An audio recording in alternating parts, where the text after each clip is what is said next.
What's up, YouTube? Mandy Hops here. Okay, so I don't want to keep like dwelling on this, but like me getting locked up in the hospital is like a month ago, literally. Like I got out a month and a day ago over a forced visit, which I did not need.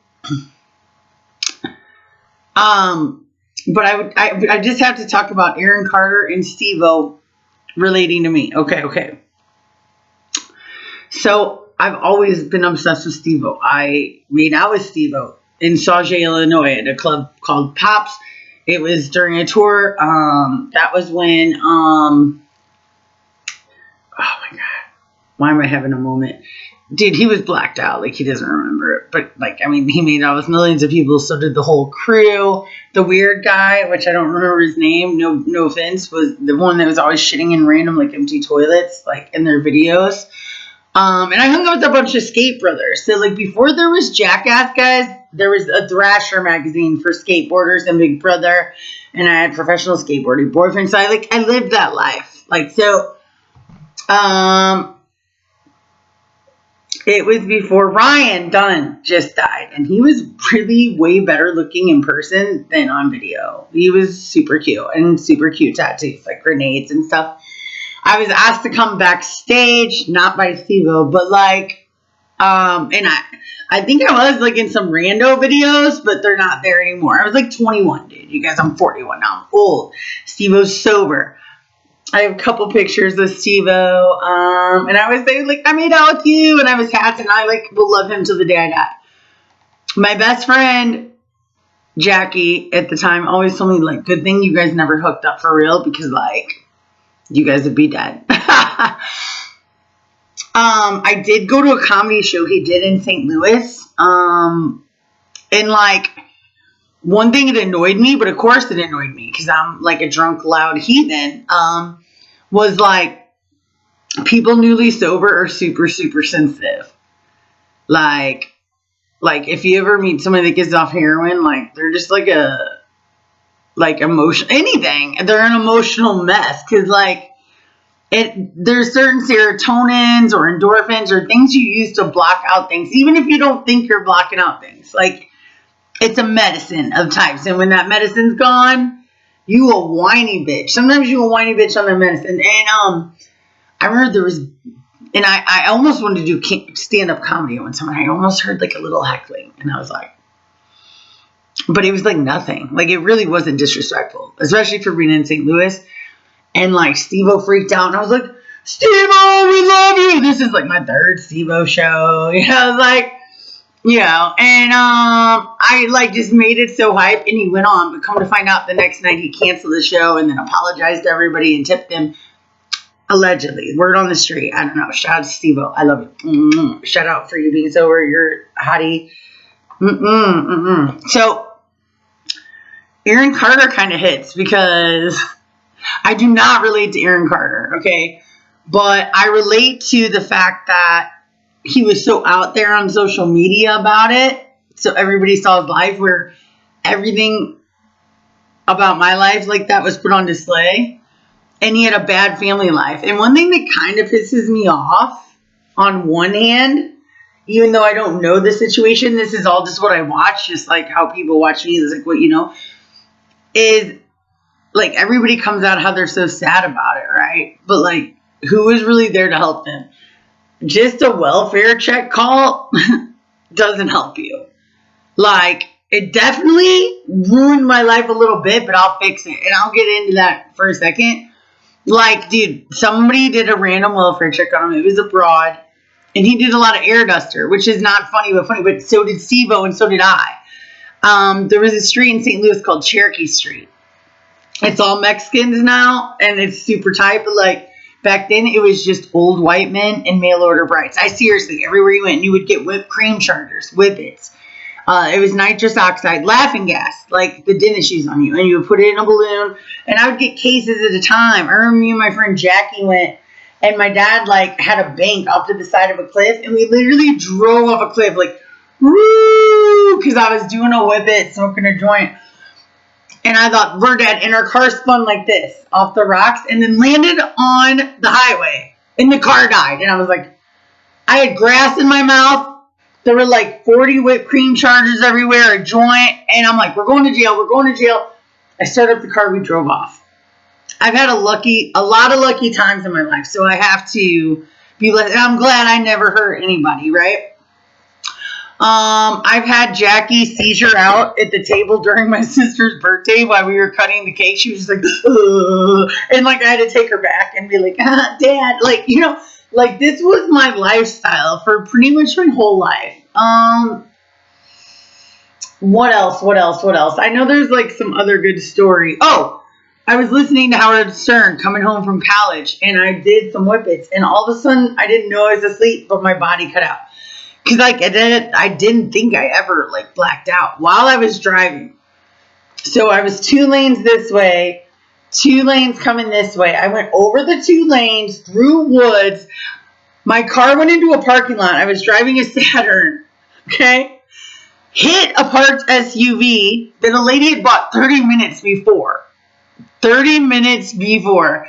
And when I woke up, my car was on fire. My keys had fell out of the ignition. I had black hair shaved, an I Love Beavers hat, like a side, like emo lip ring. Like I was a hot mess. It was 10 a.m. And I had like stuff under the seat and I almost hit a semi the night before huffing while I was driving. I'm not saying I approve of this, guys. I'm just saying I heard Nick Carter huffing. You guys can watch the videos about Steve-O huffing. I'll post some shit. Like, dude, I was the same as Nick Carter. I was the same as Steve-O. Nick Carter just went to rehab so he could get his little kid back, an infant. And 2 days before, they said he was going to die, and he died in the bathtub. Somebody did a welfare check on him. Now, why does he get this and I don't? He told the cops to go away. I tried to tell, like, in a very polite way. I didn't say go away. I said I would like no, like, medical service. I got a welfare check on me a month ago, and now I'm charged $10,000 for 2 days. But I refused everything, but I couldn't refuse it. They forced me to go. I was in my own house. I wasn't suicidal. I wasn't going to die. Like, mostly they do that if you're suicidal. And apparently I'm Googling everything, and they had, like, you can't fight it. So now I'm like, am I going to be bankrupt? Can I find a charity to help? Like, I'm going to figure it out. But people don't understand the stress. So he was pissed, Aaron Carter, and told his maid, go to your room. She found him dead a day later in the bathtub. So let me just tell you this, guys. I know sometimes you aren't within arm's reach of somebody. But if you really love somebody, don't do a welfare check. Like, unless it's absolutely dire. Like, let me tell you what a real welfare check is. Calling them on their birthday. My mom didn't do that. Calling me on Christmas. My mom didn't do that. Calling me on a regular. Maybe sending me a note. Maybe a text. Maybe a FaceTime. Maybe visiting. Showing you care. Showing love. That's real if you give a shit about somebody. It's funny how I saw the stress between Nick Carter and his family, right? And now they're all sad and they're crying, you know, and things do hit you different when somebody dies, or like maybe you didn't expect it, or you hope things didn't turn out. But like, if you really gave a shit, you would have shown up. You would have called on their birthday. Like, don't wait till shit's bad and call welfare check and then cry when they're dead. Like, if I died today, and you, except for my dad maybe, or my cousin, but like, and my little sisters. But like, if you heard somebody like crying over me, fucking malarkey. It's bullshit. Nobody gives a shit about me. They don't call, they don't text, they don't do whatever. And that's fine. And I do while out on the internet. Not like Nick Carter does. Okay, I mean, like, but I do while out and put everything out there. And I think now in hindsight, that was this old boy. And the fact that he died from ear duster. I had one family member I won't mention get banned from Walmart for stealing air duster. Like, we used to do air duster all the time. It's like some kind of spray you use to clean your computer, and like the dust pops out of the keyboard, but you inhale it and you're like, I don't know how you would die on it. I know there were some prescription pills involved. This is why I've been so fascinated with Aaron Carter's death, because him versus his family, it's almost like the Britney Spears conspiratorship. They act like they care so much about you, but really they just want to run shit. Like, if they cared about you, they'd be there. And like, how are you? How are you today? Do you want to have lunch? Do you want to do this? Like, that's somebody that cares about you, not somebody that goes fucking ghost for 3 years and then gives you a welfare check. You know? So, Aaron Carter died trying to get custody of his kid. It's just, and that's like a really, really shitty way to go out, dude. Like, on air duster. But at the same time, that could have been me. That could have been Steve-O. That could have been a lot of people a million times. I almost died on air duster like 4 times, but like not from air duster itself, just from like being incapacitated on air duster. And I didn't even realize it. And maybe he didn't either, but like he didn't need a welfare check. He needed people that loved him. He needed people that called him every day and saying, how you doing? You know? And the couple of people that I had left that did call me, they don't. So it's a slippery slope. I am now like, and I was recovered. I was like 11 months recovered. Not from air duster. I haven't done that since my 20s. But I liked the speed. I was 11 months recovered. Now I'm a month in recovery again, starting over. But it's super hard to start over when you're on your own and nobody's saying, want to go to coffee, want to go to waffles, how are you, happy birthday on the phone. My cousin did. My cousin was the only one that sent me a birthday card. And then my sister sent me a pair of socks, like I think from the dollar store or something. But I'm not like shading it. I'm just saying like that was my only Christmas present last Christmas. And now we're playing Christmas music, which is my favorite holiday. And I'm going to get hyped. I have 2 trees. I always get hyped. Like, you guys, you see this box? That's the biggest box I got. I hate clutter. I can't hide it. The biggest thing I got out when I lost all my possessions. Like, I didn't lose my possessions. I chose to lose my possessions to start a new life because I'm like a minimalist. But my biggest thing I will not get rid of is my Christmas decorations. It's my favorite holiday, and I love it. And the last 2 Thanksgivings and Christmases, I thought I would be with no one. And I was. I was with Tunnel Guy and I was with Trash. And it was a great holiday. Like, I don't have any complaints about it. I don't. I'm scared again this holiday. Every year I get scared I'm not going to have anybody for Thanksgiving or November. I always cook for my landlord, even though we don't hang out, make him a meal. Because, like, dude, that's what Thanksgiving and Christmas is about. You know, but I really don't think I'm gonna like really like literally be chilling like with somebody this, and like it's only like a couple weeks, so how close could you be to that person? My cousins, my family, they always fed people like up the street and stuff, and I don't mind doing that. I still want to go back and like thank the neighbor next door that helped me when I was locked out of my place, and like try to invite me to church. And she was like, dude, I get it. Like, I used to be where you were. And the sad thing is, I'm actually kind of good at being a drug addict. Like, up to this point, I've never been arrested. I don't have a record. I have never hurt anybody. I don't steal. The only person it winds up hurting is yourself. Like, well, like, I feel that way. I haven't hurt anybody, done anybody dirty. I haven't stolen from them. Like, that kind of shit. So it's like, I'm starting all over again. And it would be a lot easier if I didn't have a $10,000 bill over 2 days in a place where I was forced to be locked up. When I was in my own place, Aaron Carter said, shh, to the maid and to the cops. And I said, do I really have to get on this gurney? And they like almost hold me down. Like, I wasn't even being like forced. So I was like, do I really have to get on this gurney? And they're like, yeah. And I said, am I going to be charged? I have no insurance. Like, I haven't been to a doctor in over 20 years, guys. So this is my biggest battle right now. I think even more than me wanting to do drugs. I'm not stupid enough to go back and do drugs when I have to battle this. Because I got to be on my A game, you know? And a lot of times even when I was on heavy drugs, I was on my B game.